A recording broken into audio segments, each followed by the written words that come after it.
Hello friends, कैसे हैं आप सभी। आशा करती हूँ ठीक होंगे। सक्सेस विद अंजलि कुशवाहा में आपका बहुत बहुत स्वागत है। आज की क्लास में हम कोयला और उसके प्रकार के बारे में समझेंगे। तो टॉपिक का नाम क्या होगा? कोयला। अब बात कर लेते हैं कोयला होता क्या है। कोयला, आप देखेंगे कि जीवों के सड़े गले जो अंश होते हैं वो जब लाखों करोड़ों वर्ष तक पृथ्वी के अंदर जमा होते हैं तो उनसे जो है कोयला का निर्माण होता है। इसमें मुख्य रूप से आपको देखने को मिलेगा हाइड्रोकार्बन मुख्य तत्व इसका होता है। फिर आप बात कर लेते हैं कि यह ज्वलनशील खनिज पदार्थ है। ज्वलनशील का मतलब होता है कि जलने वाला होता है। ओके। तो इन जीवाश्मों में और जो जिन जीवाश्मों से इसका निर्माण होता है, ये निर्मित होता है, उन जीवाश्मों में कार्बन, हाइड्रोजन, ऑक्सीजन, फास्फोरस और सल्फर। कार्बन, हाइड्रोजन, ऑक्सीजन और सल्फर, ये सारी गैसें या ये सारे तत्व इसमें पाए जाते हैं। तो इनसे इन सभी से मिलकर ही कोयला का निर्माण होता है। ये एक, आप देखेंगे कि वनस्पतियों का कार्बनीकृत अवशेष होता है। वनस्पति, हमने आपको क्या बताया कि एक तो वनस्पति, दूसरा जीवों की सड़े गले अंश। ये दो चीजें जब आपस में लाखों करोड़ों वर्ष तक पृथ्वी के अंदर जमा होते हैं या दबे रहते हैं तो उन्हीं से कोयला का निर्माण होता है। और वही जब और वर्ष अधिक तक, मतलब अरबों वर्ष तक दबा रहे तो उसी कोयले में से आप देखेंगे कि हीरा भी निकलता है। जैसे आप देखेंगे कि पन्ना में जो कोयला निकाला जाता है तो उन्हीं को उसी कोयला में से हीरा भी निकलता है। तो उसी के बीच जब वो लाखों करोड़ों अरबों वर्ष तक दबा होता है तो उसी कोयले से, उसी कोयले के द्वारा जो है हीरा का भी निर्माण होता है। तो कोयला आप समझ गए होंगे कि क्या होता है। अब बात करते हैं हम कोयला के प्रकार के बारे में। तो कोयला के प्रकार जो होते हैं मुख्य रूप से 4 प्रकार के होते हैं। तो कोयला की परिभाषा क्या होगी कि पतियों का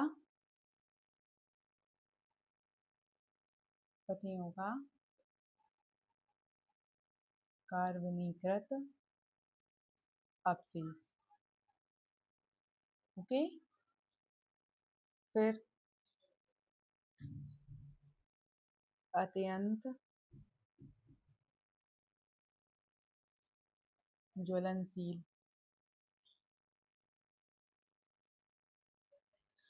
फिर आप देखेंगे कि इनमें कौन कौन से मुख्य तत्व होते हैं। देखो, इसका जो उपयोग है प्रकाश एवं ऊर्जा की प्राप्ति के रूप में, ईंधन के रूप में किया जाता है। ऊर्जा व प्रकाश की प्राप्ति, क्या, ईंधन के रूप में। इसके तत्व, इसमें मुख्य तत्व देखो, हमने आपको ये सब बता दिया है। इसी को ऐड करके आपको कोयला के बारे में लिखना है। फिर कार्बन,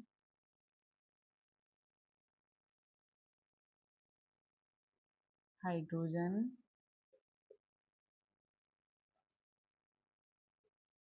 ऑक्सीजन, सल्फर,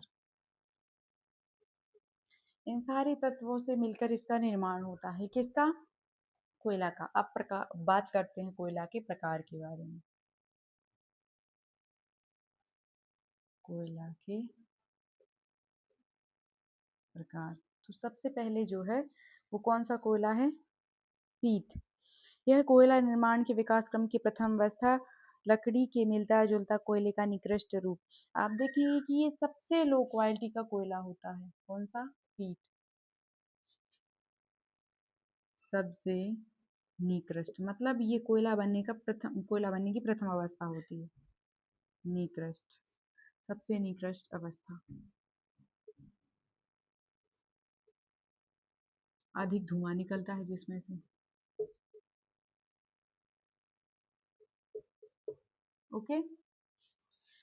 फिर आप देखेंगे कि इसमें नमी की मात्रा अधिक तथा ताप क्षमता निम्न होती है। नमी तो बहुत अधिक होती है इसमें, मतलब इसको जलाने पर आपको एक प्रकार से प्रकाश या ऊर्जा प्राप्त नहीं होगी जितना आपको धुआं निकलेगा उसमें से।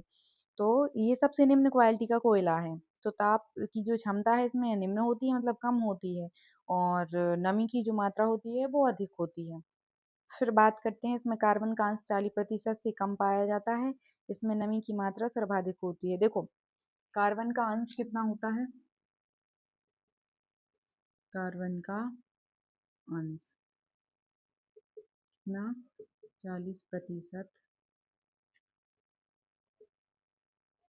से कम। मतलब जो आप देखें कोई भी कोयला यदि आप देखें उसमें से यदि धुआं उसको जलाने पर यदि धुआं ज़्यादा आ रहा है और कार्बन का अंश जो है 40% से कम है और उसमें आपको एक प्रकार से लकड़ी जैसा घुल